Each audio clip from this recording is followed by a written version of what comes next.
سلام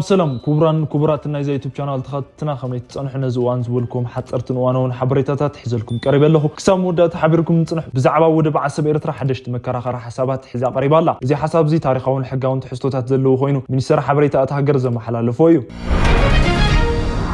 ጉዳይ ትግድብና በአህግራው ቤት ፍርድ ጓዓዝዩ እቲ ልሙድ ናይ ዲፕሎማሲያዊ ጸቕጥን ኣካይዳው ጽኢትን ዘይረኸበትሉ ግብጽ ነቲ ጉዳይ ናብ ዝለዓለ ደረጃ ንምስጋር ተሓስብ ከም ዘላ ዘኒው ዓረብ ጸብጺቡ ግብጽ ንኢትዮጵያ ኣብ አህግራው ቤት ፍርድ ብዛዕባ ጉዳይ እቲ ግድብ ክስኽት ምስርት ከም ዝተበገሰ ተሰሚዑ እቲ ሓበሬታ ዝርዝር ኣለዎ حبرات منجستات أمريكا قبل على إثيوبيا سعيبو نتزقت زلوا جت الجدا خمس نبرة تجلي تنيريو اتزبطب اتزنبر الجدا تناوح زبليو برجت الزجرميو جو بايدن أب ما خلاي مبرق روحوا مبرق عن إيشان رايزي يكونس قبل على إرتراون زخت الوزن ورو بوليستات زك عيرو دونالد ترامب نت أمريكا قبل على محضر أبي أحمدن اتخت له بوليس جنا تغير يجبرون نتحبري تحزنا لنا إسرائيل أب كتما دوها كواتر دنجت متقعت أيرن فتصاما سعبو هاجرات عربن اسلمنا أب دوها تأكيبا كم تناي نيتو زبلنا يا حبار من كل خال كلونا لويلن اتخونتات إن خررن ملكنا غيرن يمتصلو مزب استأسسر زدالنا يا حبريت لنا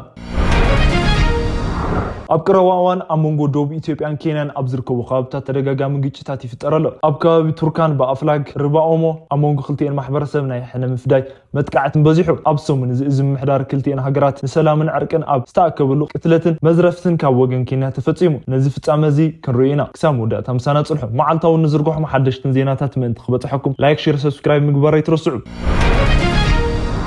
منجس إثيوبيا بزعوا قداء عسب بترم العالون إيرترا ببرتع خمسة حساسة ويقلت إيرترا مزبست تحزم منستر حبريتا أبزوت صونه وحد صحف بزعوا عسب الإعلانات يزبلته مكرخر حساب زرزيرة تاريخون حقاون ملاش زبلته نتفتات حدا بحدا زرزيرة لا مسرت زوت صحف منستر حبريتا منجس إثيوبيا نعسب نمحز كاب صغروا مخنياتات حدا حتى تاريخ ملعليو زد ما كاب تهاجرات أفريقيا بجزء مجزاتي حزنوا أوزنا برامريت حزنوا خطلا زبل سمع حبرت أفريقان وطأيلا إيرترا خم مجزات طاليان ناس أخت وطخلا نعسب المسوع عن حزاية ناس أوت سلازي نود باتي حويسو زلن جزاتات حزة قتل لنا زبل مكرخر حساب تقرب لا برجت إيرترا خم جزاتات طاليانات أزوت المنجدي كم تناي كالوت هاجرات أفريقيا يكونن أو شتو استحلال خن مسرحة النيروي بطاليان كمرت إيرترا سوجا إنجليزيو دحري إنجليزي إيرترا بموجزيتن كتم حدر صنيحة حزب إيرترا بوسان حزبي مس إثيوبيا خوني يزدل المسبلة نتوسان حزبي أخبران إيرترا إثيوبيان أراكي باوتيا سلازي نات إيرترا كم ناي كينيا أوغندا وين نيجيريان زي مثلا هاجرات أفريقيا بغت تسترخبه نات يكونن أو شتو استحلال خن مسرح سلازنا ورو اتمكرخر حساب مجلة منستر انفورميشن إيرترا اتمكرخر حساب بزح ما يزال الكوينة يرانيلو كابز بتوسخ صحف منستر انفورميشن إيرترا بزعبا عسابن كالي مكرخر حساب غيرو تقربو إيرترا كاب إثيوبيا تجنسيلا هاجر زخونتلو وسان حزبيلو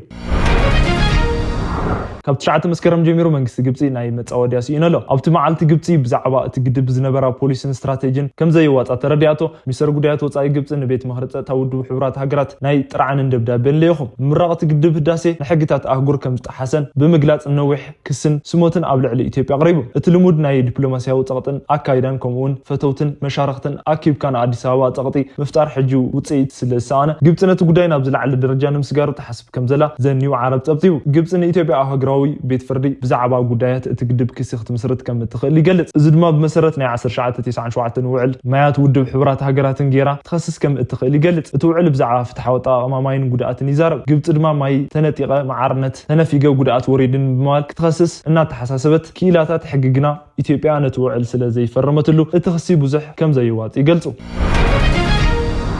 بريزيدنت أمريكا دونالد ترامب نتوم أزيوم يسألوهم بمريت زنقفوهم من نبر بريزيدنت أمريكا جو بايدن زوسنوا بزحاتو سنتات سريزوم اللو حدش من مرحتات بريزيدنتن أواجاتن ون فريمهم نتوم ناي بايدن محدار فيرماتات بمفراس انتخونا قنا نت جو بايدن أبلع لمنجستي بلسقنا أمبيروهم زنور إجدا كم زغط على جيرم فريمهم لو اتم محدار أبي أبلع الهزوز جاكنا نسلامون زي متشو يبزبل مخنياتات بعلت شوعة مسكرم كلتشحن 10 عام تمرت استنبر إجدا أمريكا تقتل زبل تزاز ترامب فريمهم لو بزي أجات أمزي بايدن قنع يوم زبل ملأختي أما حلالفهم لو ورقة حزنا وايت هاوس زقايا كوانت زيلا خم تقدم حجز جبر زنبر أمريكا إدكال علي نابلا أبدا مسكال دوت أسلف كوانت زيلا تب خلتشحن 10 عام تمرت ببايدن استنبر جدا بترامبون قتل تغير له برجت إذا جرميو جو بايدن أب ما خلاي مبرق روحوا مبرق عن إيشان رايز يكونس أبلع لإرتراون زخت الوزن ورو بوليستات زكايرو دونالد ترامب نت أمريكا أبلع لمحضر أبي أحمدن اتخطلوا بوليس جنا غير يجبرون نتقدم ورحي كبريزيدنت ترامب دبدب بيتلاقي خلي ዝበለ ሰፍሪ ኢሳያስ አፈወርቂ ለሐሞሊዳ ዘብልናይ ዲፕሎማሲያዊ ዓውት እዩ እቲ ሓይሊ ሻዕብያ ኣብቲ በወራር ዝሓዞ ግዛኣታት ጉራውቲ ሃገራት ኮይኑ ተወሪርና እናበለ ኣብዚ ጫደርሉ ዘሎ እዋን ነዚ ዜና እገዳ ክሰምዕ ከሎ ምፍንጣዙ ዝግመት እዩ ቅድሚ ወርሒ ሬድዋን ሁሴን ኣብ ኣሜሪካ ኸይዶም እንተለመኑ ኤሪን ማሲንጋ እንተተሓተቱ ዘይተስተኻኸለ ነገር እዚ ስለዝኾነ ዶናልድ ትራምፕ ኣብ ልዕሊቲ ናይ ብልጽግና ዲፕሎማሲ ሳንዱቕ ሬሳ ዓብዪ ሚስማር ተኺሎምሉ ን2017 ዓመተ ምህረት ፈረንጂ ዲፕሎማሲያዊ ውድቂ ጀሚሩ ኣብቲ ቦታ ግድብ ህዳሴ ድማ ማሳጅ ዲፕሎማሲ ዝዛዘመሉ ብልጽግና ካብ ጉባ ወረዳ ናብ አዲስ አበባ ክምለስ ከሎ በቲ ናይ ዶናልድ ትራምፕ ብርቱዕ ስርዝታት ዝመልኦ ደብዳቤ እገዳ ተጸኒሕዎሎ ብዛዕባ ትሕዝቶ እቲ እገዳን ኣፈጻጽሙኡን ዘስዕቦ ሳዕቤን ናብዚ ንምብጻሕ ዝኽእል ምኽንያታት ንህዝቢ ኢትዮጵያ ዘለዎ ጥቕምን ንመንግስቲ ብልጽግና ዘለዎ ጉድኣትን ብዝርዝር ክንርኢና ዕላማት ሓድሽ ስርዓት እገዳ ኣብቶም ወገናት ዝለዓለ ጸቕጢ ብምግባር ዝዝርብ ከም ዘቕመጡ ብምግባር ኣብ ጉዳያት ኤርትራ ድማ ሰራዊት ካብቲ ሃገር ከም ትወፅን እዩ ቀፂሉ ፕሬዚዳንት ባይደን ነቲ ኣዋጅ ክፍርሙሉ ይረኣዩ ፈለማ እገዳ እዩ ነይሩ እቲ እገዳ ድማ ተናዊሑ እቲ እገዳ ፊርሞኦም ዘጽድቕዎ ድማ እቶም 46 ፕሬዚዳንት ኣሜሪካ ጆ ባይደን እዮም ነይሮም እዚ ድማ ብዕለት 7 መስከረም 2014 ዓመተ ምህረት ዝተኣወጀ ፕሬዚዳንት ኣዋጅ ብ14 ባዶ 46 እዩ እቲ መምርሒ ንጉጅለታት ብልጽግና ንምዕጋት 40 ምጽዋት ንኸቋርጹ ኢትዮጵያውያን መቕታል ሃገር ምፍራስን ደው ንኸብሉ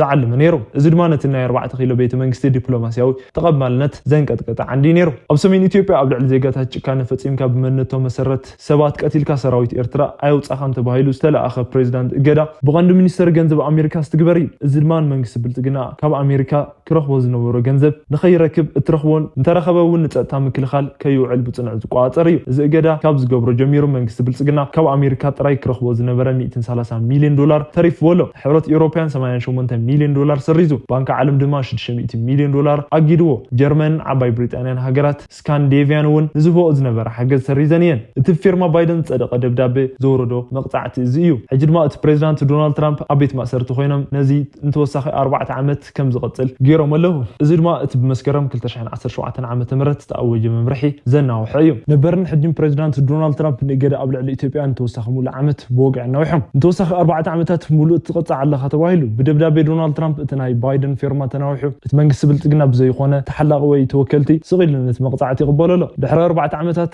ኣይተለወጥካን ተባሂሉ እንደገና 4 ዓመት እገዳ ተነቢርሉ እቲ ዘገርም እቲ ክልተ ዝጸላልኡ ፕሬዚዳንታት ብዛዕባ እከይ ናይቲ መንግስቲ ብልጽግና ሓደ ዓይነት መርገፂ መሓዞም እዩ እቲ ንኢሳያስ ከም ፈታዊ ገይሩ ደብዳቤ ዝጸሓፈሉ ዶናልድ ትራምፕ ንኣብይ ግና ቀፂዕዎሎ እዚ ንኣብይ መገረምን ኢሳያስ ምረቓ ዝመስል ዲፕሎማሲ እዩ እቶም ናይ ኦህዴድ ጀነራላት ናብ ዓሰብ ክንከይድ ኢና ክብሉ ሻዕብያ ድማ ከምዚ ዝኣመሰለ ዲፕሎማሲያዊ ዕድል ክጽበ ነይሩ እዩ ቀዳማይ ሚኒስትር ኣብ ሓደ እዋን ምስቲ ዝሓለፈ መንግስቲ ክነጻጸር ከሎ መንግስቲ ዝያዳ ሊበራል እዩ ዲሞክራሲያዊ ፈቂዱ መራኸቢ ሓፋሽ ፈቂዱ ቁጠባ ይኸፍተሎ ስለምንታይ እዩ እቲ ንወያነ ዝሕግዝ ዝነበረ ሓይሊ ንዓና ዝቃወመና ቀንዲ ነገር ርእይቶ ዓለም ኣይኮነን ቀንዲ ነገር መን ዝያዳ ይጥቀም መን ድማ ዝያዳ ይጉዳእ ዝብል ኢሎም ነይሮም ቀፂሎምን ኢትዮጵያውነት ከዕንብብ እዩ ኢትዮጵያ ክትብልጽግያ ኢትዮጵያ ብኻልኦት ሓይልታት ኣይትግዛእን እያ ኢሎም ጋዜጠኛታት ብምቕታል ምእሳርን ክብሮ ወሰን ዝሓዘ ቀዳማይ ሚኒስተር መንግስቲ ዲሞክራሲ ፈቂዱ ክብል ከሎ ኣዝዩ ዘስሓቕ እዩ እቲ መንግስቲ ሰላም ክሳዕ ክንደይ ከም ዝጸልእ ዘርኢ ካልእ መርትዖ ኣብ ጉዳይ ፍልስጤምን ዝሓዞ መርገፂ እዩ ኣብ ጋዛ ሰላም ንኸይመጽእ ህፃናት ምቕታል ንኸይቋረፅን እሱራት እስራኤላውያን ድማ ንኸይፍትሑን ዝዓለመ ድምፂ ተኣኪቡ ሕሊፍዎ እዩ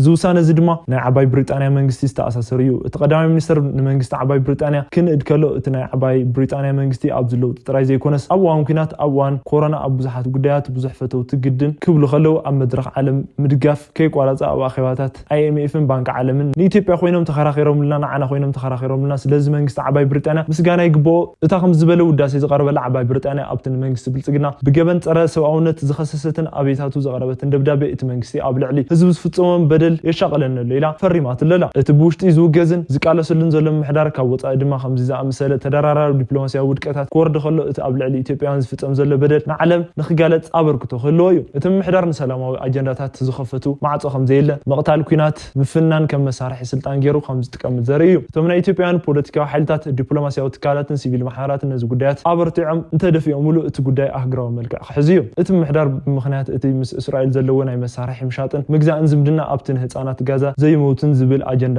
ድምፁ ተኣኪቡ ብልጽግና ካብ እስራኤል ዝረኽቦ ናይ ምጥላፍን መቕታልን መሳርሕታት ንኸይስእን ኢሉ ነቲ ኣጀንዳ ሕሊፍዎ እዩ ሃገራት ዓረብን እስልምናን ህጹጽ ኣኼባ ኣካይደን ኣብቲ ኣኼባ ከምቲ ናይ ኔቶ ዝበለ ናይ ሓባር ወታደራዊ ሓይሊ ንምጥያሽ ተዘራሪበን ኣብዚ ጉዳይ እዚ ንግብፂ ግንባር ቀደም ኮይና ትጓዓዘላ ፕሬዚዳንት ግብፂ ዓብድልፈታሕ አልሲሲ ኣብቲ ኣኼባ ተሳቲፉ ነይሩ አልሲሲ ኣብቲ ኣኼባ ኣብ ዘስምዕዎ ዘረባ ናይ ሓባር ዓረባውያን ኔቶ ክህልወና ኣለዎ ኢሉ እዚ ድማ ነቲ ቅድም ክብል ዝነበረ GCC ወይ ድማ ቤት ጽሕፈት ምኽሪ ምትሕብባር ሃገር ወሽመጥ ብምጥንካር ክኸውን ከም ዝኽእል ተገሊጹ ኣብ ጃፓን ዘሰንበደ ፍጻመ ናይ ኢትዮጵያ ኣብ ርእሰ ከተማ ጃፓን ቶኪዮ ሓደ ኢትዮጵያውን ክልተ ሰባት ብኸራዊ ውግእ ከም ዘቆሰሎም ተሰሚዑ እቲ ፍጻመ ኣብ ኣካሳካ ዝተባሃለ ከባቢ ተፈጺሙ እቲ ሙሉ ኣለት መስፍን ዝተባሃለ ወዲ 61 ዓመት ኢትዮጵያዊ ንሓደ ወናኒ ትካል ካልእ ከዓግቶ ዝፈተነ ሰብን ብኸራዊ ውግእዎም እቶም ግዳያት ናብ ሆስፒታል ዝተወሰዱ ኮይኖም ሓደ ካብኣቶም ኣብ ከቢድ ሓደጋ ከም ዘሎ ፖሊስ ገሊጹ እቲ ኢትዮጵያዊ ምስ ጃፓናዊ ተመርዒ ሓደ ቆልዓ ዘለዎ ኮይኑ ብሰንኪ ዘጋጠመ ሓደጋ መኪና ነዊሕ እዋን ኣብ ዓራት ጸኒሑ እዩ ኣብ ዝቐረበ እዋን ኣብ መንጎ ዶብ ኢትዮጵያን ኬንያን ኣብ ዝርከቡ ከባቢታት ተደጋጋሚ ግጭታት ይፍጠር ኣሎ ኣብ ከባቢ ቱርካና በኣፍ ፍላግ ሩባ ኦሞ ኣብ መንጎ ክልቲኡ ማሕበረሰብ ናይ ሕነ ምፍዳይ መጥቃዕቲ በዚሑ ኣብ ሰሙን እዚ ምምሕዳር ክልል እታ ሃገር ንሰላምን ዕርቅን ኣብ ዝተኣከብሉ ኣብ ቱርካና ኬንያ ዝመጹ ዕጡቃት ዘረፍትን ተኽሲ ብምኽፋት ሓደ ጓሳ ቆቲሎም ኣብ ስታት 706 ዝኾኑ ከበብቲ ዘሪፎም ወሲዶም እዚ ኣብ ኬንያ ቱርካና ዝመጽእ መዝረፍትን መጥቃዕትን ነዊሕ እዋን ክቕጽል ከም ዝጸንሐ ጸብጻባት ይዛረቡ ዜናታት ናይ ሰዓት እዚ ኣብዚ ፈጺምና ኣለና ላይክ ሼር ኮሜንት ምግባርን ቻናልና ደገፉን ክገልጹና በልና እስካሎት ሓበሬታታት ክሳብ ንራኸብ ሰላም